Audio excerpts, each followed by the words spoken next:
you. My name is Preeti Shukla. I been associated with Right Horizons over the last 7 years. My background has throughout been in the financial services industry. I have worked both on the institutional as well as on the retail side or client-facing side. Uh, Financial planning has been a topic very closely associated with me and has been my vision. And my motive is also to help people understand how this works so that they can achieve their financial goals. There's been associated in this domain for the last 2 decades, and I'm very happy to be conducting this session too. So, without wasting any more of your time, let me start the session again. A big thank you to my colleagues, Sunil Kavaria and Gagana, who helped me with this presentation, as well as some friends who have gone through this process and who gave me valuable inputs. So let us start the thing. Just a second. Give me a second. Yeah. So what is financial planning? We would structure this particular session in the following way. What are the things that is involved in financial planning for special kids? So to get into the process, how do you approach? There are various ways you can approach, but what we have elucidated here is the different life stages of a child that is the most logical and easiest way to approach financial planning for a child with special needs. How to actually budget. The core of this particular interaction and session will be how to budget and plan for it. There is no one way. Like financial planning as an exercise itself is a very vast topic. There are different ways you can do it depending on your risk profile, on your time horizons. But we will just give you a sense of direction and indication on how you can go about it. And then also importantly, what are the investment options you have? Today, given the dissemination of information on various investment options, many of you may be aware, but it is also important to understand how you match it with your risk profile and time horizon. So you need to bring in that perspective. Then we will, insurance is another thing that we would look into. And finally, legacy and succession planning. On the legacy and succession planning front, we are not experts. We will just give you an overview. But as a house, we are connected to various organizations that help parents with children, having children with special needs to arrange for this. So we can connect you to the right person. We can also connect you with other parents who have gone through this process and who will be very happy to help you all. Okay, so this will be basically the structure of the session. So coming to the core topic. Many of them ask, is financial planning for a child with special needs really different from a normal financial planning? The answer to this, my answer to this would be a yes and a no. No, because the basic concepts cannot change for anyone, whether it's you're doing it for a special child, for myself, or for yourself. Basic investing rules, basic guidelines, basic things that you should remember is not going to change. But where is it different? It is different for few reasons. One is you're planning for 2 generations. If depending on the degree of disability of the child or the requirement need of the child, there could be a scenario where you have to plan for 2 retirements. One is yours, one is probably for the child. Second, if there is a child with a special need, one has to be aware that there's a continual caregiving expenses, and that's throughout the lifetime of the child. So these things, these are definitely different from a normal financial planning, where typically the planning may stop for the child once their marriage goal is achieved, in most cases. Second is you need to, because there is an additional financial planning aspect that is coming to the picture, you need to prioritize the goal. And when I say prioritization, this takes more importance, especially when you have another child also, for whom you need to devote your time, attention, and resources. Yeah, so when you have another child, when you have other family responsibilities, it is very important how you prioritize the goals and how you allocate the resources across the different requirements. The third way is why this is all the more important, because of a new increasing nuclear family concept, less family support probably for some of them. There's still lack of social awareness and social I won't say acceptance. It would more my word the term would probably be understanding of the requirements of a special child. It is not restricted to just handling the money part. For the parents involved, it is a lot more emotional, social thing that they need to go through. It's not always easy. So if there is one thing that we could probably address and within our control, is on the financial part, and so that is what we would like to help you out with. Finally, the other thing, other important thing, legacy and succession planning, wills are important for everybody, but it takes all the more relevance for a child with special needs because they may not be in a position to take the right decision, and also take probably they need someone with integrity to manage the future for them. Okay, so these are some of the reasons why we need to specifically focus on financial planning and give it a little more thought than what we probably have done. So what is it we need to understand to start the process? These are the various steps. Yeah, before I proceed, we will be sharing the presentation. My colleague Tara, after maybe in a day or two, she's on leave today, but she will be sharing the presentation with all of you. So there are many things that you need to understand, and these all of you may be at different stages of the child currently, but for somebody who's starting out new and who have just understood that their child has a special need, these are the different things you need to understand: the child's disability, how is it going to pan out during the different life stages. Given the disability, what is the difficult question of determining the life expectancy of the child? Can the child be independent, financially independent, physically independent? What do I need to do? How do I allocate resources? Can I go ahead and have another kid? Lot of things. So, lot of questions have to be thought through. Lot of answers have to be put. The earlier you put this down in paper, the better, because it'll help you plan accordingly. It Once you have streamlined this in your mind, a lot of things fall into place. So this is just an indicative list of questions that you may need to ask yourself. A therapist or a doctor will be able to guide you better. Okay, so please think through how you would like to see the child manage themselves, manage the future for them, and then that will help you plan it out accordingly. So what all would it entail? So now we have understood that it does require a dedicated approach while you're planning for doing financial planning for the special child. We've understood what are the different questions that we need to answer. So what all would it entail? There's a short-term planning. When we say short-term, as we understood, that will regular caregiving expenses. So that is something that you need to plan out for maybe 1 year, 3 years, 5 years. You need to plan out for the long term. And when I say long term, it's the full life expectancy of the child. How do we plan the resources so that the child can get there? Contingency planning is basically ensuring that you have covered the risk on your life front, on the health cover front. I'm given to understand that the options for insurance, especially on the health cover front for such children, are limited. They are increasing because of increasing awareness. They are coming in, and we have also covered this. But please, this is something very mandatory, and you cannot take it lightly. Legal and other aspects, we will just touch upon it. You need to, if you have not already thought through this, please start working on your will, on how you would like the legacy distribution, how you would like to distribute the assets. You need to think through all this. Finally, the wealth path, inheritance to the trust, how will you gift your child, who can gift your child, and other normal estate planning for the special child as well as other siblings. So these are broadly the things that you need to keep in mind when you get into financial planning for a special child. Now, the approaches, as I mentioned, can be different. One of the easiest ways to approach financial planning for a special child is by understanding the different life stages. So let's go to that.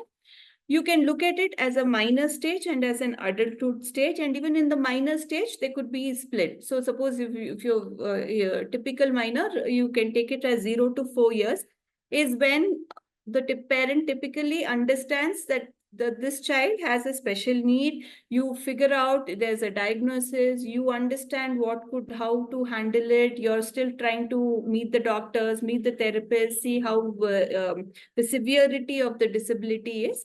And so typically the 0 to 4 years typically goes off in this particular phase.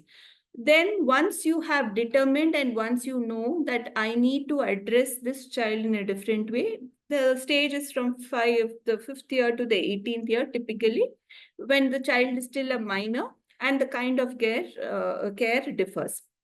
So we have classified it as 0 to 18 years is minor, even otherwise, 18 years would be the minor stage. Then coming to the adulthood stage, there are two phases. Typically, the child is still under parental care in the initial adulthood stage. Typically what we have observed is till their early 30s, the child may still be with the parents, maybe in the late 30s or so, when the parents are also physically not able to handle the child, is when they start exploring other residential facilities and other options for the child. So there could be a phase of 18 to 35 years and above 35 years. Why we have put this is because the illustrative example that we are going to show, and the most important part of this webinar, has taken these age bars into consideration. For each one of you, as I mentioned earlier, the circumstances are different, the current stage you are in is different, so you will need to independently work it out, but this is broadly the direction. Okay, so adulthood is what you will be focusing on, is how the vocational education happens, income stream planning and inheritance planning. You can do the adulthood planning right now. If your child is less than 5 years old, it's a great time to start. You can actually start planning for them even now, and we'll show you how to do that. So coming to the most important part of this particular webinar, how do we budget and plan for the different expenses? So there is a very simple method. We do not recommend this method because there are very serious drawbacks, but we have just put it because it is easy to start with. If you have still not started in a very structured way planning for the child, you can just at least use this as an approach. It's called perpetual annuity method. How does it work? If your annual expenses for the child is about 3 lakhs and your expected return on corpus is about 10%, start with about 30 lakhs. That is 3 lakhs divided by 10%. Just start with about 30 lakhs corpus.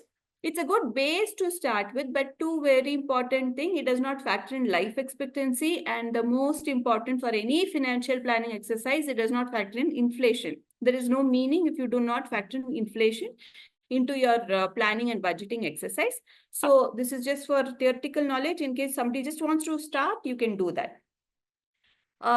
We are going about it through a different life stage approach. I will also show you the Excel that we have used to work out these expenses. So what could be the different heads of expenses while you're starting the exercise? It could be your doctor visits, it could be your therapy costs. I'm given to understand that a lot of schools now demand a shadow teacher who's typically a psychology graduate or a person well versed with how to handle with special needs, and they have to be with the child throughout the tenure, throughout the time the child is in the school. I'm not referring to an attendant. I've heard that a shadow teacher, a lot of schools have started requesting. So that's an additional cost. You may have special educators coming home to train the kid.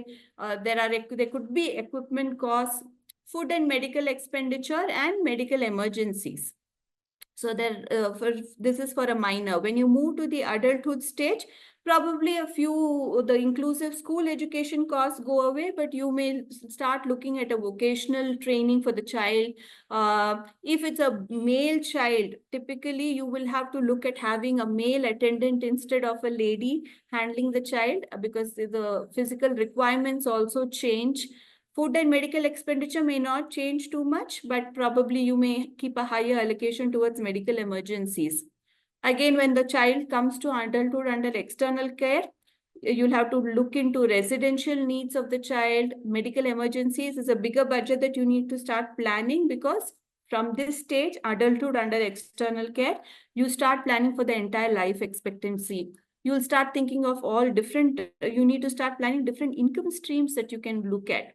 And the last stage is first and the second parent's demise, probably.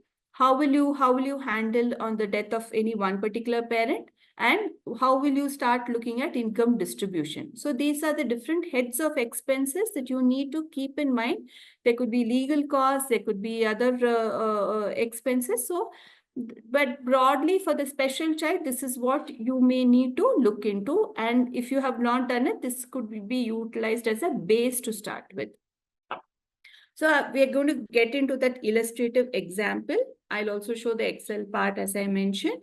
So in the illustrative example, please bear in mind, we have taken a few key assumptions. We are assuming that the child starts, the parents start planning for the child from the age of 2. Typically, on my interactions with many caregivers and interveners, I was made to understand that nowadays parents start early intervention. So the planning, the actual therapies all start by the age of 2, because the chances of improving a few areas is higher when you start early. So we have assumed that the planning will start from the age of 2. We have planned for the 3 different life stages: minor, early adulthood. So minor will be 2 to 18. The early adulthood could be 18 to 35, and adulthood under external care is 35 plus. Life expectancy I've taken as 85 years. I've assumed that there has been no other planning done and you're starting from 0. This is just for illustrative example. Most of you would have already done. So when you're actually working it out, you can adjust it against what you've already done. Numbers are only indicative, they are not facts. So your expenses would vary based on the facilities that you would like to send your child to, your affordability, the degree, nature of the disability, and also the location where you're staying. So I'll just show you the Excel just to give a perspective, and then we will come back to this. Just give me a second. Yeah. So this is what we have done, doctor visits. Here I have put a cost. So if you see that you may need to go to a therapist weekly, monthly, or quarterly.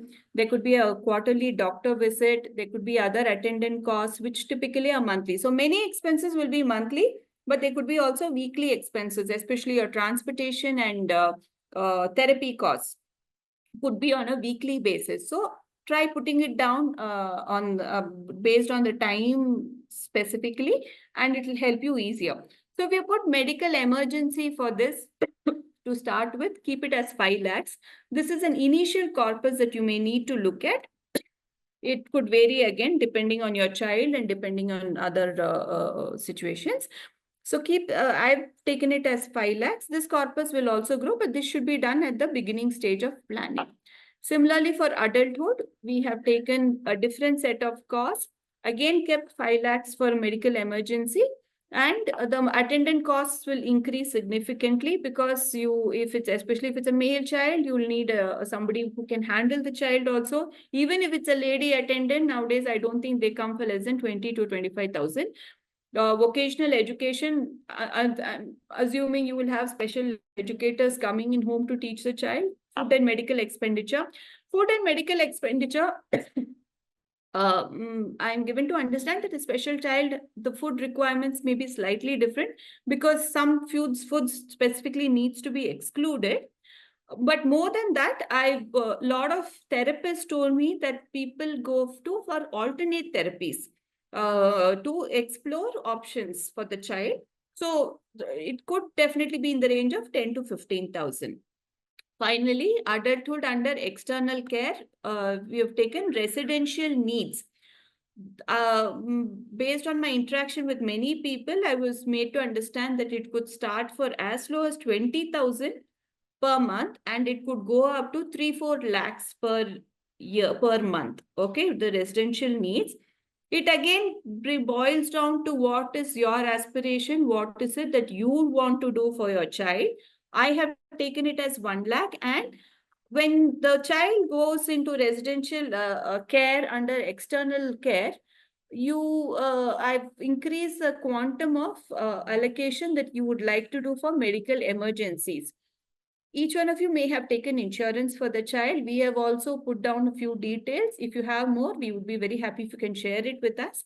But my understanding is that insurance options are limited, so it is good to plan in a dedicated way for the insurance. So based on all this, and there's a back end working that we need to do. We need to discount the requirement to the present age and then arrive at the corpus. So this is the corpus. So I'll just go back to the PPT. So there is a back end working that we have done in detail across different life stages. We have also taken expected return on investment to be around 10%. Okay, I'll go back to the PPT. So you saw the Excel table. The same thing has been extrapolated here. So at the minor stage, broadly, your monthly cost may come to about 25,000 per month. The 16 lakh 12,000 includes your 5 lakhs of emergency expenses. I've also given the range in which the costs may be based on my understanding, which may not be very accurate. So please do it at your end independently. Okay, so monthly cost at a minor stage may work out to 67,000 if this is what your scenario also is. Annually, probably about 16 lakhs. And I've also given the range of the different costs. Again, coming to the next thing, just give me, yeah. This is for the adulthood, the 19 to 35 years. Monthly cost comes to about 65,000. And what are the costs? Monthly costs are mostly your attendant, your vocational education, food and medical expenditure. At this stage also, we have assumed a 5 lakh medical emergency cost. Again, coming back to adulthood external care. So the whole intent behind this exercise is try breaking it down as much as possible so that it is easier. Why you need to do this is you will understand when we go to the next stage of the presentation. It'll help you decide your investment options, the most important thing, how to go about it. Okay, so at the different stages, put down the cost, what could be the monthly cost and what could be your annual cost. So broadly, if you having worked out this, if for the child planning from the age of 2 till they are 85 years, if you want to do a one-time investment, given our assumption of expenses, you may need to do a one-time expenditure of about 1.46 crores or an annual investment of about 18 lakhs or monthly investment about 1.5, assuming your return on investment is at least 10%. Okay. So these numbers have to be worked out for each individual. It is different. And as I'm repeating, it is just to give you a sense of direction on how to go about it. Okay. So we have completed one important part, but a very important section, and that is how to approach initiating the planning exercise. This is more for people who have not done anything, have tried breaking down the expenses at the different stages so that you will have clarity on what could be the quantum. If you don't know the end goal, if you don't know the end quantum, how much we need to plan, we will be doing investments, we will be allocating resources for the child, but it may be very unstructured. So having a sense of, oh, this is how much I may need for this particular phase, this is how much I need for that particular phase, will help you plan it accordingly. Okay. So spend some time and effort. It may take 1 month, 2 months, but it's worth the exercise. Coming to now the second important part of this particular session, and that is risk profile and the various investment options available to you. This, please do not undermine this particular few minutes that I will be speaking. It is very, very important to understand your risk profile. What am I somebody who can take a little risk? Am I very low risk? Not just for a financial planning for a special child. We have seen even for other children, yeah, for a long-term education goal. So just for instance, people have aspirations to send their children abroad, which in today's context costs at least 2 to 3 crores in premium locations like US or UK. But they would probably be investing in very low risk, safe investment options. You need to understand your risk profile, and if required, change it. If required, I mean, emphasizing on this, if required, you need to change your risk profile, because there are some goals for which you may need to take little risk with sound awareness and understanding. So understand your risk profile. You may be a conservative investor, aggressive investor, or moderately conservative or moderately aggressive kind of an investor. So get a sense of where you are. The second thing is understand the risk profile of the investments. If I'm going to be only into equities, I'm getting into a very high risk category. If I'm going to be put all my money in a savings bank balance, I'm not going to get more than 3%. It's very safe. Nothing will happen to my money, but it's not going to grow also or help me create a corpus. So try matching your risk profile with the risk profile of the investment. There should be a balance. It may require a change in your thinking. And that is, if there's any one point that I would like to drive, it is this: you cannot play it very safe. You cannot take a very risky stance also. So understand what is your requirement, how much more you need to do it, and accordingly balance the risk. Okay, so now we'll come to the various investment options. We'll first cover the very safe ones. For the short-term requirements, for short-term expenses, there are many debt avenues that you can, or fixed income avenues that you can look at. And they are something like your liquid funds, liquid mutual funds, or ultra short duration mutual funds, your monthly income fixed deposits, corporate bonds, and dynamic bond funds. In this, corporate bonds and dynamic bond funds will give you slightly higher rate of return. Liquid funds, the advantages is you get the money in one day. Returns are better than a savings bank account. Your capital is very, very safe. It's very good for planning for the next 3 to 6 months. Similarly, for monthly income fixed deposits. Corporate bonds, nowadays you have bonds with tenures ranging from 3 years to 10 years. Many of them do it through us. I also, and you can plan different milestones. So the child would need 10 lakhs at this particular stage. The thing, not only for a child with special needs, even for other children, you can plan it keeping their milestones in mind. So corporate bonds will definitely give you better than a liquid fund or a monthly income fixed deposits.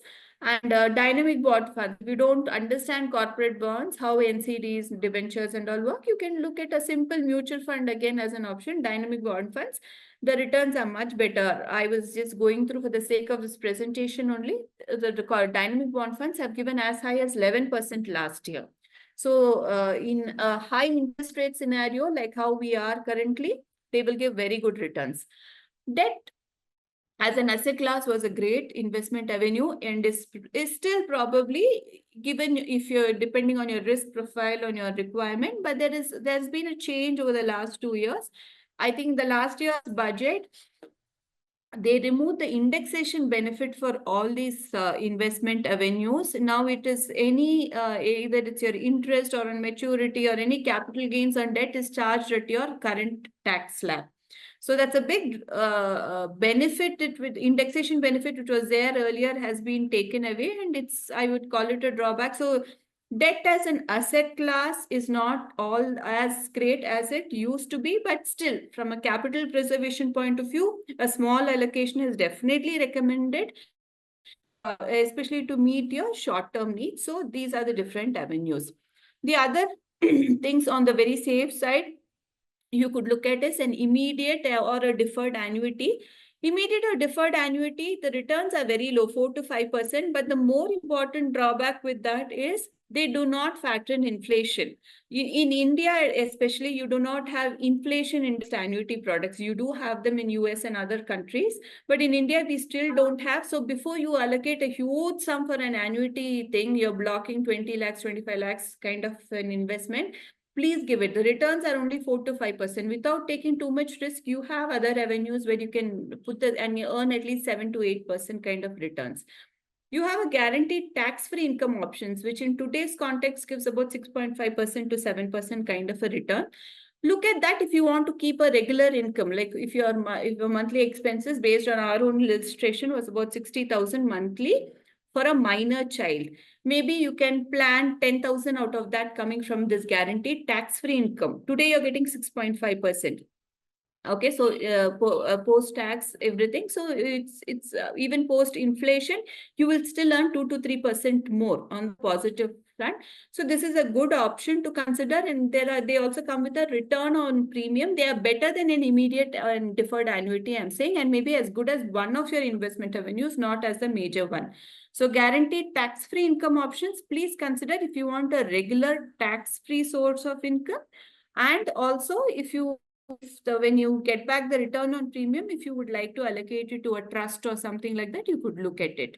They are better than an immediate or a deferred one, which is taxable and where the returns are much lower than a tax-free product. Okay.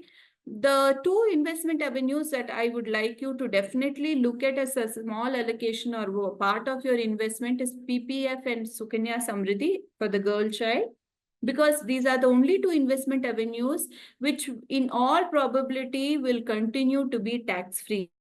They are a big political vote bank thing also. I don't think the government will ever mess with these two investment asset classes. They will always be on the tax free side.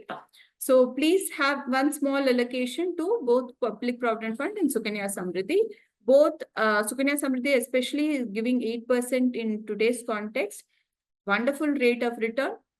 But if remember that for Sukanya Samriddhi, you should open the account before the child turns 10 years old. You can continue to make contributions for the first 15 years of opening the account, and the account is open for the next 21 years till from the date of opening. Please ensure a small allocation goes to the because of their tax-free nature. Now coming to the other equity or hybrid asset class, do look at this as a major, especially when you're in the accumulation phase. That is when you still have planning for a very long term. Please definitely consider hybrid and equity funds.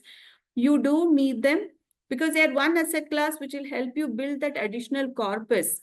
Typically on your overall return, I mean, I'm saying this not for this planning for the child, but generally from a financial planning perspective also, when your return on your overall assets is between 7 to 9% is when you actually build a corpus, assuming inflation is about 6%. Okay.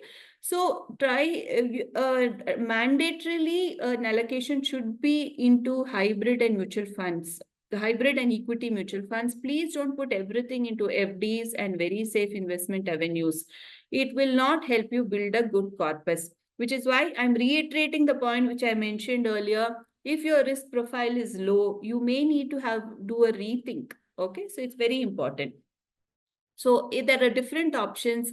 You have hybrid funds, you have balanced funds or dynamic asset allocation funds, you have pure equity funds catering to various categories, large cap, mid cap, small cap. You have high dividend mutual funds and you have stocks which give you high dividends also. And then you do have PMS, including in my own organization, we have a PMS where we give a monthly payout. These are all options which will help you earn anything from 8 to 18 or 20% kind of a return in a very good market. At least 8% kind of a return, definitely more than the debt option. So everything is about asset allocation. There should be little in debt. There should be little in hybrid options. There should be little in equity. So it's all about asset allocation. You can plan beautifully for the child if you have an understanding of all this. So make sure some small allocation depending on your risk profile is in and goals is into this particular class. The last is reverse mortgage option in real estate. See, as a viewpoint, we are not too much for this one because real estate blocks a lot of liquidity. Why I have specifically put this, we Indians love property. We Indians love to see a physical asset in the form of a house or a land or something of that sort, but you are not realizing that you're blocking a lot of money into an asset which you're not sure whether it is very liquid, whether you will be able to liquidate it at the right time. And also if you think that okay, I can leave this on rent and I'll get a rental income, please realize that rental yields are typically don't cross 3%, 3 to 3% pre-tax. Post-tax, you are not even, you're getting only between 1 and 2%. Before you get into, but as a parent, you may have the aspiration to, okay, I'll buy this house, whatever rental income will go to take care of this child. Not a bad idea. but understand the aspiration, but understand the financial implications also before you get into property. There are many who may have not, who for whatever reasons may not have done enough. I'm suggesting reverse of mortgage option and just putting this across. This is something you can consider if you wish to have some regular stream of income that will keep coming in to take care. But just make sure, in case something happens to you tomorrow, clarity and who the legal heir would be. Will they be willing to repay the loan that is pending? And understand how a reverse mortgage would actually work. Okay. So the annuity, whatever you're getting, is tax free. You get the loan rates are 8 to 10%. I'm given to understand in reverse mortgage, but utilize this as an option only if you have not planned for any other sources. And before you get into real estate in a very big way, please understand the financial implications of it, both from a taxation perspective and also and weigh the options. Will I be earning better returns if I keep it in a liquid fund or liquid options like an equity mutual fund, or will I earn better returns if I keep it in a property? Understand the financial implications and then get into it. So these are the when we share the presentation, if anybody would like to go through the different options. It should be a combination. It should not be one, but only one thing.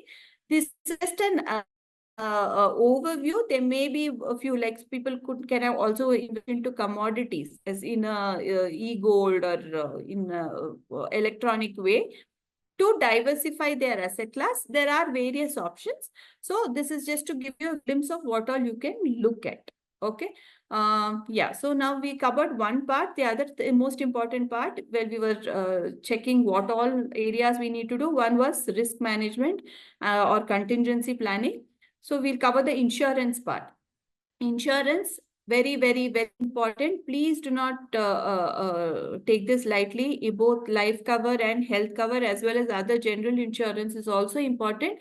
All the more, whether you have a child with special needs or not, it is important. But for a special need, we recommend take cover for both the parents, whole life cover. But in India, typically they're a little expensive. So if you cannot afford it, at least go for a simple term cover. Simple term cover. It's a cost-effective option. It will at least address part of the years of planning. You can take a joint life, especially if both the parents are earning. Many providers give you a joint life option. On the demise of the cost is also lower in a joint life policy. So on the demise of the first parent, the cover automatically goes to the second one. So the cover is always available, and on the demise of the second parent, the beneficiary gets it. Try including a few riders like critical illness and income protection, especially, so that in case there is a loss of job due to for various reasons, could be the accident or whatever it is, at least there is an income stream coming in to your pockets. So life cover, please try having a whole life cover, because there is one parent who's always looking after the child at any point in time. Okay, so these are the options. So so many people in any financial planning exercise, you are a little confused as to how much life cover is important. So this is just a broad, very basic approach to how you can look at it. There are the very evolved models, but this would also work for you. So if you need, once you arrive at your corpus that, okay, I need 1.5 crores, you take away from it your existing investments and your existing term cover. You may already be having term cover. Your organization may be providing you term cover. So remove, and then that will give you a sense of how much additional term cover is required. Please note that this the requirement that may keep changing. So just keep evaluating. Sometimes you don't need it. People take every 2-3 years, they will take a term cover, while that may not be required. Well covered on the investment fronts. Term cover is to bridge the gap so that nobody suffers. But you don't unnecessarily need to have additional term cover also. So it's not a static exercise. It's something you need to keep regularly reviewing. Health cover, another very, very important part of contingency planning and risk management. Most of you may be familiar if you've already initiated this exercise with Nirmaya Health Cover, where they provide up to 1 lakh. There are lot of details available in the website National Trust. Even I refer to that, as well as my interactions with therapists and parents of children with special needs. So these are the few ailments: autism, cerebral palsy, mental retardation, and a few other multiple disabilities that they cover for. It's an annual renewal and it's available in all the states. Okay, so definitely have this as a basic cover. I'm given to understand they also cover a lot of OPD expenses every year. So if you're getting it, why not avail it? Please go to National Trust website for more details. If Swavlamban health insurance is more for people with income less than 3 lakhs per annum, my understanding is many of us may be above that particular category, but if you know of anybody who in need with a special child who can help benefit from this, please share this information. There are two more. I would request you to do your own research, or you can reach out to us and we will try helping you with this. There's a policy given by United Insurance, Samaveshi Suraksha. These are the different disabilities that they cover. The details are available in the website. So you like any other insurance cover, you will just need to provide proof of degree of disability. There's another one which we recently came across is Nidan. Maybe it was been there for a long time. This is from Bajaj Alliance. Please note, we are not recommending any of the product. This is just for information. If you want us to find more, we can definitely help you out with it. We are not allowed to recommend any product, and we are not recommending any product. This is more for information that we are sharing this. Okay. So health cover, definitely most of you will be having, Niramya. Look at the other options. As a general rule, my observation is that definitely check out these public sector insurance companies, because they typically tend to have some product catering to this segment. So definitely explore the private ones. With increasing social awareness, they have started introducing products, but I'm not sure if they're really there to really help you with for the long-term needs. But definitely explore the public insurance companies more. This is more as a input. The other schemes also that you need to bear in mind, especially when you have a child with special needs, because you're the pressure on you to have that additional planning resources is maybe slightly higher. If you can afford it, look at a home insurance.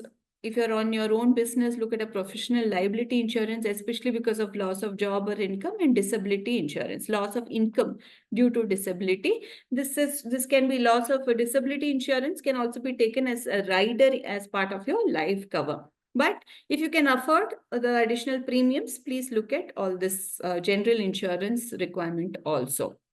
A few general guidelines when you are investing.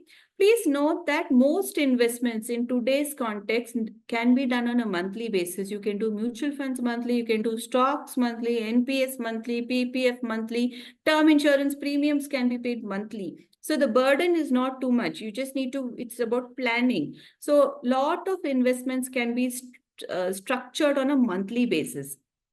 Try stepping up your investments every year as your income increases by maybe 5%, 10% or so. It's a huge impact that it will make on your corpus. I have not kept the Excel ready. I wish I had. I'm really sorry about that.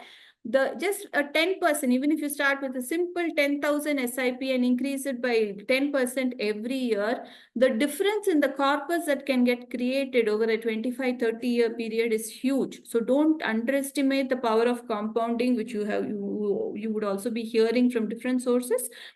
Try stepping up your monthly investment as your income increases. Strike a right balance between liquidity and lock-in. Don't put too much into insurance. When you're getting into any insurance product, be careful. It comes with low returns and long lock-in period and a lack of liquidity. So when you're planning for the child, make the right balance between whether this instrument has a good lock-in, what is the kind of return, and what is the liquidity aspect. Some goals require an informed risk to be taken to earn higher returns. I may keep repeating this. You cannot play it too safe. You cannot play it too risky is something I would like to elaborate again and again. Some investments, some goals need some risk to be taken. You don't need to be 100% into equities. Put it into a simple balanced mutual fund with where the fund manager will manage the debt and equity allocation. So you don't need to do anything. It's reasonably safe. Now, no instrument other than a government security is risk-free in today's context, but you can play it a little bit relatively safer than taking something which is on the high risk spectrum. Okay, so some goals, especially when you're planning for the long-term requirement of the child from 35 to 85 years kind of a scenario, you need to take some risk. Consciously build a passive source of income. It could be either by way of that guaranteed tax-free income product that I told you or stock dividends. Try building a passive source of income. Okay. Being well covered on the insurance front is mandatory. There is no, you cannot negotiate on that. So we have covered the main crux of this particular session, and which is how to budget, how to approach it, how to budget it, what are the different investment options, and what are the things you need to keep in mind. Our last part is on the legacy, and last two parts is legacy and succession planning on the taxation. We'll just touch upon this. So very, very important. A lot of emotional factors come into play while doing this, but there are a lot of professionals who help in this particular aspect, who can take a much overall perspective, holistic perspective. Please avail their services. We can connect you to some people. We can connect you to parents of children with special needs who will very happily guide you. So if you require, you can reach us, drop us a message at no additional cost. They will also do, we will also do. So just reach us if you need assistance. Because as a parent, you may be emotional, a fear may take over while doing, especially in this particular phase, but somebody as a third person, they will be able to plan it objectively. So there are different options. One is you leave legacy to the child, definitely not recommended if it's a special child. Leaving legacy to a family member. So there the question comes, which family member, how much do you trust them? What do you, what is the share of resources that you would like to trust them with? Leaving legacy to a trust, most objective and most best viable option in today's context for securing the child's future. It can be created by the parent of the child or group of parents or by an institution, and assets are assigned to that trust. Leaving legacy to an institution, this is an evolving concept. There are many residential facilities I heard who also act as a trust and who take care. This is still not too prevalent in the country, is my understanding. I may be wrong, but this is an evolving concept. So there are a lot of, globally, there are a lot of professional trustees I've heard. Maybe the concept is also coming into India, so you can also explore those services. Will. Will is important for any financial planning exercise. Will is also important for when you, especially when you have a child with a special needs. Why? It solves your issues of how will the wealth be distributed, it will go to whom, it tries avoiding disputes and succession planning issues that may come in. A will specify your intent. There may be a good trusting relative who, when they see the will know the parents desired this for the child, the parents aspired this for the child, and may work along to do this. Please register your will. It reduces, it can be contested, but it reduces the chance of a further dispute. Okay. And will is required for the movable properties, especially. So you need to have, please make sure that you have a will in place. When you register a will, the will documents are in the safe custody of the registrar. You need a permission to access it. So please register the will. Please have a basic will in place.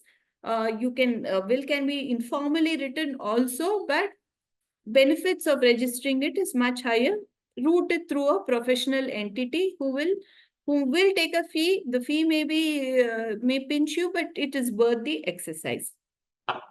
Private trust. This is the most viable option, and that's why we are touching upon it. A very useful structure, and given availability of options and how the social dynamics are changing. It's the most yeah, trustworthy option as on date. So how does a private trust work? It's a separate legal entity. There are no individual owners. All the assets are owned by the trust. Who will be the beneficiary? You can specify that the child with the special needs will be the beneficiary. And so for that, you will appoint a trustee who will manage that particular trust. There's a friend of mine who, for her particular daughter, she kept her sister, her husband's sister, and a very trusted friend.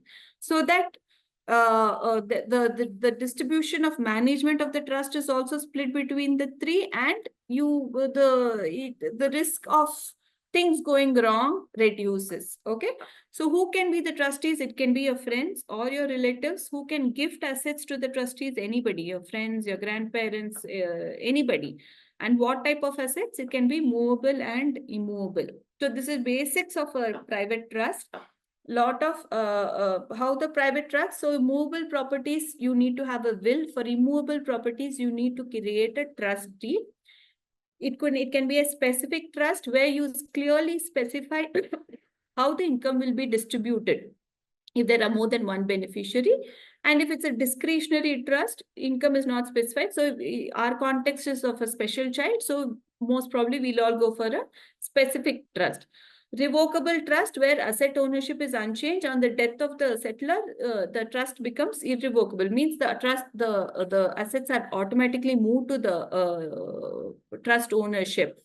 Asset ownership is belongs to the trust in an irrevocable one. So what many of them I heard do is they create a trust in such a way that on their demise, it automatically all the ownership goes to that particular trust. Okay, testamentary is just a term, is a nomenclature. It just says that the trust is created through a will. We are not going too much into this because this is a huge, vast topic and we do not have the expertise, but it is just to orient you towards all these on planning for the child in case you have not already done it. Finally, power of attorney. There is a durable power of attorney, which is what you need to take. It holds valid even after the parent's demise. General power of attorney validity is only for particular time period. Guardianship. Once your child turns 18, you must take legal guardianship, even if you are the parent. So these are other simple tidbits. So what are the guidelines for legacy planning? We saw the guidelines for investment, few things that you need to take care. So this is what your guidelines for legacy planning is. Have a letter of intent. It is good to put it as part of your will so that the trustee has an understanding on what you had wanted for the child. Appoint a legal guardian in case it could be you, it could be somebody else. Make a will. Explore residential support options because there may be a phase when you may physically not be able to take care of the child. So explore the residential support, create a trust, appointment of trustees, and funding of the trust. It all requires time, effort, and so try taking a professional help as much as possible. Taxation benefits, most of you would be already be availing it, and this is my understanding. If there's anything more than this, I would be happy if you could share it with us. 80DD is for if the disability is less than 80%, you can claim 75,000, and you can claim it for a spouse, child, parent, or a sibling. And 80DDB is treatment of specific ailments, where 40,000 is the limit, and if it is under 60 years of age, you can or actual amount if the person is under 60 years of age. Okay, both the conditions you need a certificate from the medical authority. Somebody is raising their hand. I will just come back. I'm just at the end of my session. Yeah, these are the few things that you may need to have: disability certificate, unique disability ID. A lot of information is on the National Trust website, which many of you may be more familiar than me. There are a lot of travel concessions you get for child with special needs. Explore it if that's possible. And also National Trust has all the details on a monthly pension that you can get for the child. The details are available. I am given to understand that the monthly pension varies from state to state. So you will have a better understanding when you go through the National Trust. So these are some good to have and avail facilities. So just go through it. So that brings us to the end of this session. As I mentioned, the objective was this to help you with the financial planning part. It's a huge, many things to be looked into and understood. We have just covered a part of it. I hope you found it useful. If you would require assistance with the structured financial planning exercise, I'm going to share my credentials. Very happy to speak to you and understand ways in which we can work together. About my organization, Right Horizons, we are a 21-year-old firm. We are Bangalore headquartered, but we have branches across all key locations in the country. Overall, we manage about 3,000 crores, and it's close to about a 60-member team. If you're not from Bangalore, if you'd like to meet somebody face to face, very happy to connect you with my colleagues in other locations.